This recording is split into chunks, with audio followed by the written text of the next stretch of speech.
언젠가 화이트헤드라는 철학자는 서구 철학의 전통이 플라톤에 대한 일련의 주석에 불과하다고 말했습니다. 칼라트라바와 드레스 시계에 대해서도 비슷한 이야기를 할 수 있습니다. 우리가 아는 드레스 시계의 틀을 정립한 시계가 있다면 바로 파텍 필립의 칼라트라바라고 할 수 있기 때문입니다. 현대 드레스 시계의 역사는 칼라트라바를 그대로 베끼거나 재해석해온 과정이었다고 해도 과언은 아닙니다. 오늘 영상에서는 무려 90년이 넘는 세월 동안 드레스 시계의 이상으로 군림해온 위대한 고전 칼라트라바를 다뤄보도록 하겠습니다.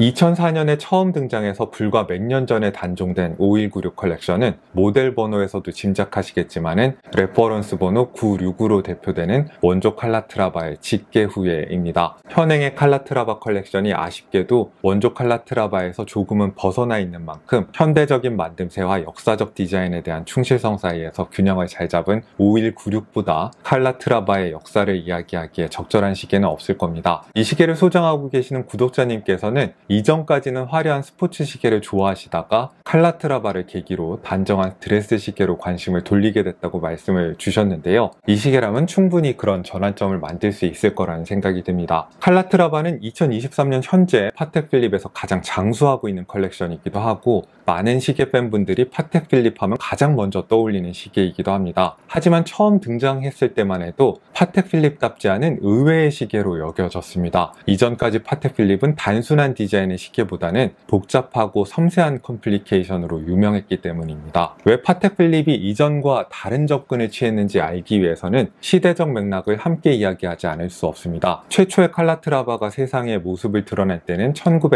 1932년이었습니다. 미국에서 시작된 경제 위기가 전 세계적인 공황으로 확산되고 있던 시기였고 당연히 스위스의 시계 업계도 엄청나게 휘청이고 있었습니다. 많은 시계 회사들이 역사 속으로 사라지고 살아남은 소수의 회사들은 생존을 위해서 다른 전략들을 시도합니다. 가령 오메가와 티소는 SSIH 그룹을 결성을 하고 계속해서 덩치를 키워서 승부를 보려고 했습니다. 이들과 달리 파텍 필립은 계속해서 독립 브랜드로 남지만은 재정적인 문제를 겪으면서 주인이 바뀌었습니다. 오랫동안 회사에 다이얼을 공급해오던 스턴 가문이 구원투수로 등판하게 된 건데요. 스턴 가문은 선견지명이 있는 사람들이었습니다. 그들은 파텍 필립이 지금까지처럼 하이엔드 컴플리케이션 시계에만 집중해서는 살아남기 힘들 거라고 생각했습니다. 소수의 특권층에게만 브랜드의 운명을 의탁해야 할 거니까요. 스턴 가문은 법조계나 의료계 같은 전문직이나 금융권 종사자들, 교수 등을 포함해서 떠오르는 직업군에 새로 진입하는 인물들이 꾸준히 파텍 필립을 꿈의 시계로 여겨줘야 브랜드의 미래가 있을 거라고 판단했습니다. 그렇게 좀 더 단순하고 보편적인 취향에 어필하도록 영민하게 기획된 시계가 칼라트라바였습니다. 파텍 필립의 주인이 바뀐 것과 같은 해에 칼라트라바의 첫 모델이 나왔다는 건 큰 의미가 있습니다. 브랜드를 상징하는 칼라트라바 로고와 같은 이름을 이 컬렉션에 부여했다는 것 역시도 마찬가지입니다. 칼라트라바 컬렉션이 스턴 가문이 이끄는 새로운 파텍 필립의 아이덴티티를 상징하는 존재라는 거겠죠.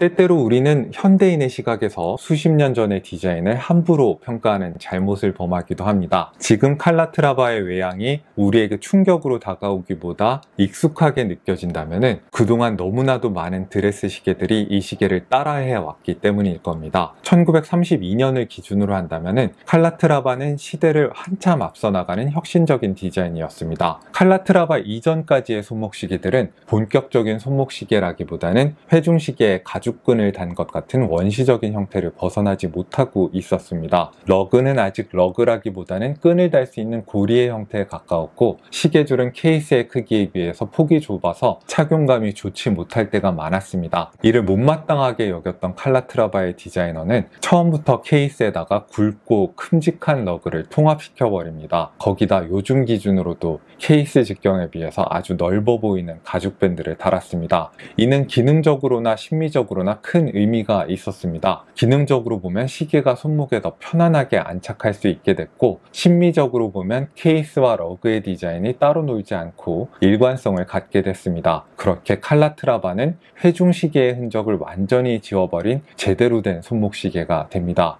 칼라트라바는 바우하우스 운동으로부터 영감을 받은 최초의 손목시계라고 추켜 세워지기도 합니다. 바우하우스 운동이란 1919년에 독일에서 설립된 바우하우스 학교의 교육 이념에서 비롯된 디자인 사조라고 거칠게 요약해 볼 수 있을 텐데요. 형태는 기능을 따른다라는 기치 아래 기능의 수행과 관련이 없거나 방해가 되는 장식적 요소들을 디자인에서 생략하거나 배제하도록 한 것으로 잘 알려져 있습니다. 당대의 디자인 관행에 의존하기보다 손목시계다운 기능을 먼저 생각해서 회중시계 디자인의 주박을 벗어날 수 있었다는 점에서 칼라트라바의 케이스가 바우하우스 운동으로부터 영감을 받았을 수 있었다는 점은 충분히 이해할 수 있습니다. 하지만 칼라트라바의 얼굴, 칼라트라바의 다이얼이 과연 바우하우스로부터 영감을 받았다고 말할 수 있는가에 대해선 고개를 갸웃거리는 분들도 많을 것 같습니다. 시간을 읽는 데 필요한 요소들 외에 군더더기가 없는 다이얼이라는 점에서 칼라트라바의 미니멀한 다이얼이 바우하우스풍의 인상을 어느 정도 가지고 있는 것은 사실입니다. 그러나 칼라트라바의 다이얼을 오늘날 바우하우스의 대표격으로 흔히 언급되는 노모스나 융한스 같은 독일 시계의 프린트된 다이얼과 비교한다면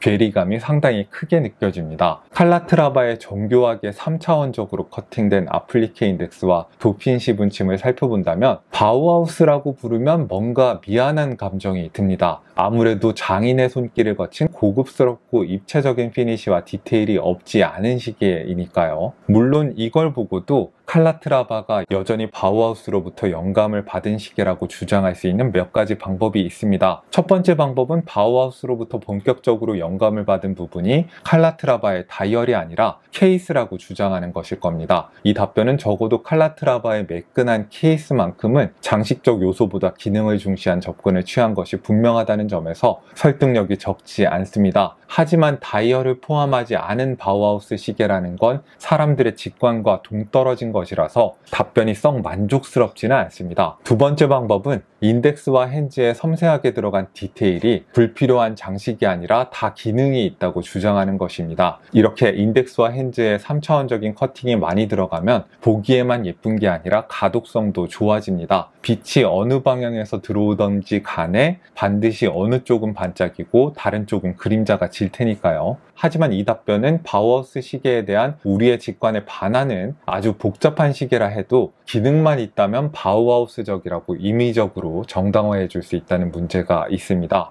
아무래도 세 번째 방법이 제일 안전할 텐데요. 바우하우스로부터 영감을 받았다는 표현을 당대 시계업계의 트렌드와 대비해 상대적으로 이해하는 것입니다. 노모스나 융한스가 굳혀놓은 바우하우스 시계의 이미지와 비교하면 칼라트라바는 장식적 요소가 많은 시계로 보일 수 있습니다. 하지만 벨 에포크의 잔향이 남아있는 당대의 호화로운 아르데코풍 시계들과 비교를 해본다면 칼라트라바는 상대적으로 장식적 요소가 많이 배제되어 있는 바우하우스에 가까운 시계로 보입니다. 지금에 와서는 칼라트라바가 바우하우스로부터 영감을 받았나 안 받았나는 중요한 문제가 아닐지도 모릅니다. 바우하우스풍 시계만큼이나 칼라트라바풍 시계라는 게 드레스 시계의 한 장르를 가리키는 보통 명사가 됐기 때문입니다. 지난 세월 동안 오데마 피게나 바세론 콘스탄틴 같은 하이엔드의 라이벌들로부터 오메가와 론진 같은 좀 더 대중지향적인 럭셔리 브랜드들은 물론이고 그랜드 세이코나 프레드릭 콘스탄트 같은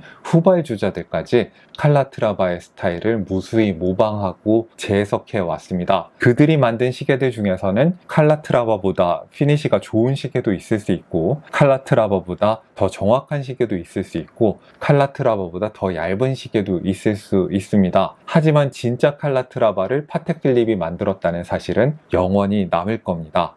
5196 컬렉션이 소장할 가치가 있는 마스터피스라면은 현대인이 찰만하다고 느낄 칼라트라바 컬렉션 중에서는 원조 칼라트라바의 진본성을 가장 잘 계승하고 있는 시계이기 때문일 겁니다. 5196은 31mm였던 레퍼런스 번호 96의 직경을 현대인이 찰만하지만 여전히 아담한 37mm 정도까지 늘렸습니다. 그러면서도 원조의 케이스가 가진 특징적 요소는 그대로 받아들였습니다. 원조의 길고 두꺼운 러그의 형태를 이어받아서 러그 투 러그의 길이가 45.5mm가 나오고요. 옆에서 보면 케이스와 러그의 디자인이 통합되어서 하나의 선으로 연결되는 특유의 칼라트라바 라인을 확인할 수 있습니다. 도명의 사파이어 크리스탈 시계유리를 포함해서 두께는 엄청나게 슬림하게 느껴지는 7.8mm입니다. 수동 무브먼트의 장점을 잘 살렸다고 할 수 있는 부분이고요. 원조 칼라트라바와 마찬가지로 러그의 폭도 21mm로 케이스의 직경에 비해 넓어서 크고 두툼한 엘리게이터 가죽 스트랩이 들어갈 수 있게 됐습니다. 무게는 스트랩을 포함해 57.6g입니다. 가벼운 시계입니다만은 골드 케이스의 시계가 흔히 그렇듯이 수치상으로 들리는 것보다 실제로 손목에 올려보면 체감이 살짝 묵직한 경향이 있습니다. 5196은 현대적인 피니시의 장점을 잘 즐길 수 있는 시계입니다. 폴리시된 평면의 베젤은 계단처럼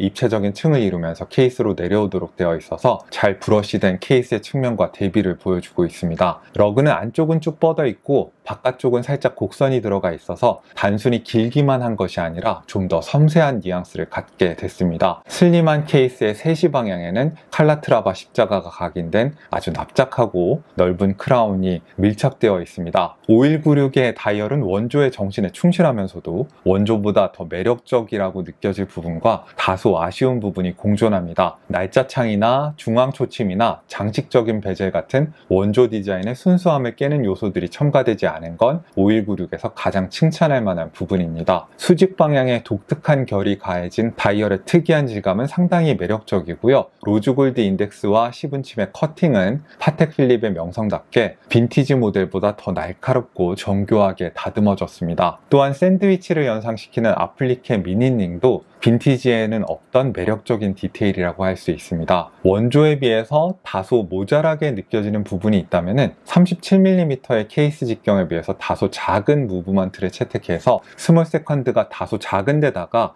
위치가 중앙으로 약간 쏠린 느낌이 있다는 점입니다. 하지만 5196의 겸손하고 단정한 기조를 감안할 때 이렇게 작은 스몰 세컨드가 그렇게 거슬리게 느껴지지는 않습니다. 이상하게도 5196에 비해서 현행 칼라트라바의 스몰 세컨드는 비례는 좀 더 잘 맞을지 몰라도 제 기준으로는 좀 요란하게 느껴집니다. 비례도 중요하지만은 어떻게 소화하느냐도 중요하다는 이야기이겠죠. 엔진으로는 아주 오랫동안 파텍 필립에서 사랑을 받아온 215 PS 수동 무브먼트가 채택됐습니다. 파워리저브는 44시간에 파텍 필립이 자랑하는 자이로맥스 밸런스 휠과 스피로맥스 밸런스 스프링으로 무장한 엔진입니다. 예쁜 엔진인데 이번에도 뒷면으로 무브먼트를 관찰할 수는 없습니다. 아무래도 케이스 사이즈에 비해서 무브먼트가 작다는 점 때문에 아예 안 보여주기로 결정한 것 같기도 해요. 이 시계의 두 번째 아쉬운 점이라고 할 수 있겠네요. 대신 케이스 백을 깨끗하게 거울처럼 폴리시를 했는데 정말 거울처럼 활용하는 게 가능합니다. 시계줄이 케이스에 비해 존재감이 있다는 건 칼라트라바의 특징 가운데 하나일 텐데요.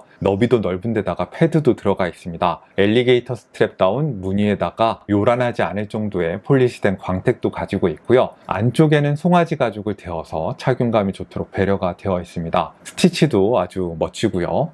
거기다가 파텍 필립 특유의 여러 각과 면을 가진 핀버클을 매칭해서 시계와 아주 잘 어울리는 시계줄이라고 평가를 하겠습니다. 총평을 하자면은 칼라트라바는 제가 그동안 아름답다고 생각했던 수많은 드레스 시계들을 계보해서 가장 꼭대기에 서 있는 시계라고 할 수 있습니다. 파텍 필립 스스로도 이 기원적 디자인을 수없이 따라하고 재해석해 왔습니다. 수많은 변형들을 봤음에도 제 눈에는 5196처럼 원조 칼라트라바의 가장 가까운 디자인이 가장 아름답게 느껴지는 건 어쩔 수가 없네요. 왜 파텍 필립이 원조 칼라트라바의 디자인을 직접적으로 계승하는 컬렉션을 더 이상 만들지 않는 건지 모르겠습니다. 파텍 필립이 96에 좀 더 충실한 재해석판을 내놓기 전까지 5196은 제 마음속에서 가장 이상적인 드레스 시계의 첫 순위를 차지하고 있을 것 같습니다. 자, 오늘도 여러분들께 유용한 정보가 됐기를 바라고요. 지금까지 여기는 생활인의 시계 채널, 저는 호스트 김생활이었습니다. 안녕히 계십시오.